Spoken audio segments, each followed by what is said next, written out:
Hello, everyone, and welcome to Evaluating News Sources, Exploring 3 Frameworks.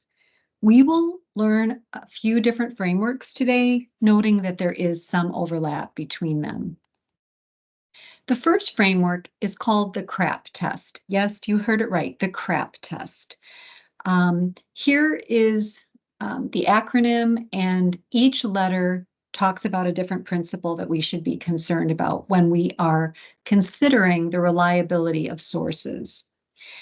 The first letter, C, stands for currency, or the timeliness of the news information.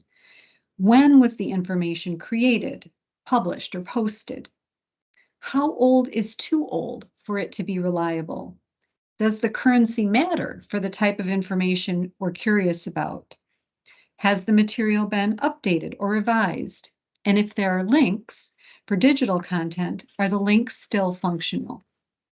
The second letter, R, stands for relevance. And this, of course, is the importance of the information for your needs. Did you look at only one source, or have you looked at a variety of credible sources? Who is the intended audience? What is their purpose in presenting the information? And is the information at an appropriate level for, again, your own information needs? The third letter, the first A, stands for authority, which also means the source of the information. So who is the author, the publisher, the source, or even the sponsor of this information? What credentials, education, affiliations, or experience does the information creator have to write and present on this topic? Can you find other information about the author easily? Can you tell anything from the domain of the website for digital content? Is there contact information? All of these should be considered. Let's move to the other letters. The second letter, A, stands for accuracy. Accuracy goes to the reliability, truthfulness, and correctness of the content. Is the information supported by factual evidence, or is it just making an assertion without evidence? Where does this information come from? Has it been peer-reviewed by other credible sources? Does the author credit internal sources? Are you able to verify any of the assertions in another source? And lastly, in terms of accuracy, overall accuracy, are there any grammatical or spelling errors? This could certainly be a red flag in terms of accuracy if you see repeated grammatical or spelling errors. The last letter in the CRAP test is P, and P stands for purpose. Purpose is the reason the information exists. Why was this information created? Was the information created to inform you or teach you? Or perhaps it was created to sell something to you, to entertain you, or to persuade you.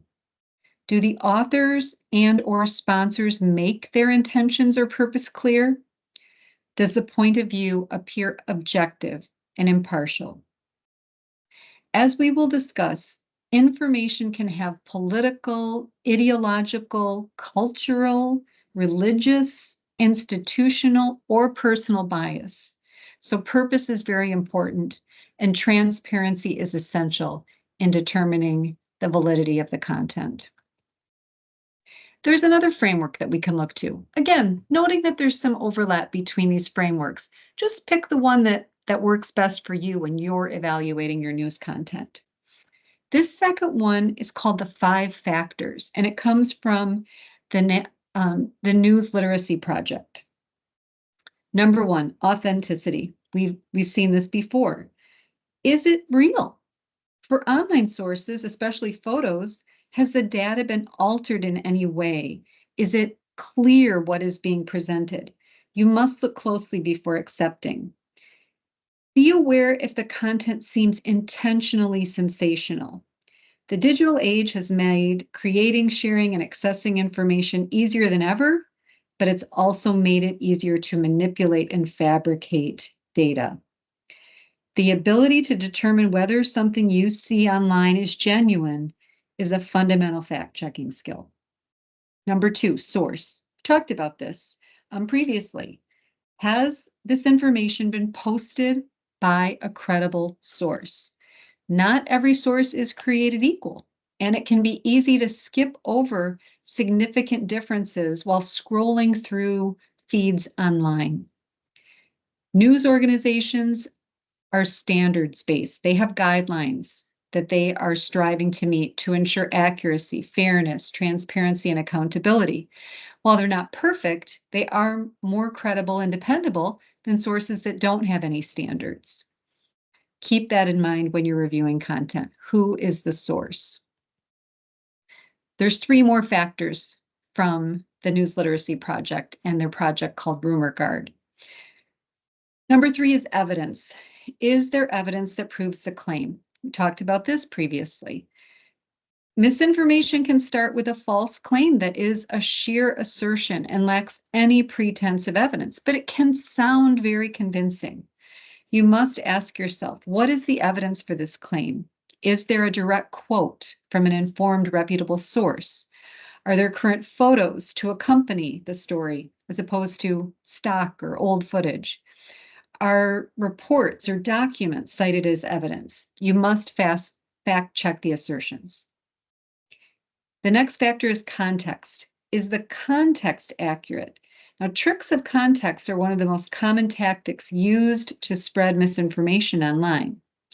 There are tools that can verify the original context of most digital content. And so you can keep that in mind. For example, an aerial photo of a sports championship parade from 2016 could easily be copied and reposted alongside a claim that it shows a political protest that took place yesterday.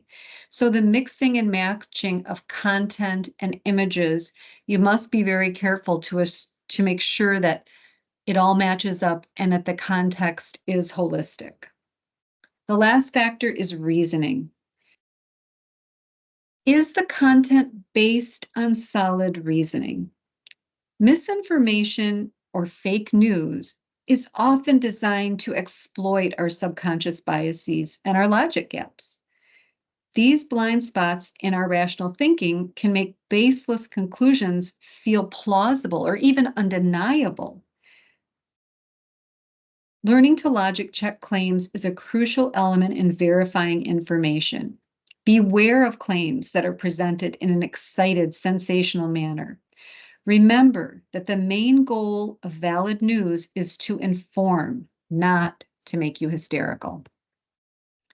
One additional framework that we'll finish up with in this tutorial, and it comes from a professor at Emerson College in Boston. So it has a bit more of an academic bent, but he talks about media literacy and wants to engage us with a common language for exploring media literacy.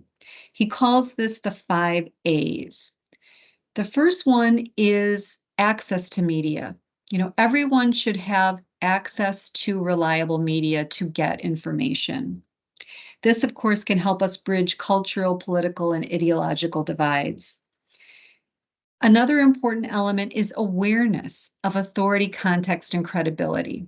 So again, we've talked about these, but when reading content or discussing content, bring this to the discussion: the authority, the context, and the credibility. Third, assessment. Think about how the media is portraying events and issues. Is it in a calm, reasoned manner, or is it in a more excited, hysterical manner? Be able to assess the tone. Appreciation. Remember to look for a variety of voices. Look for that diverse information. Look for dialogue.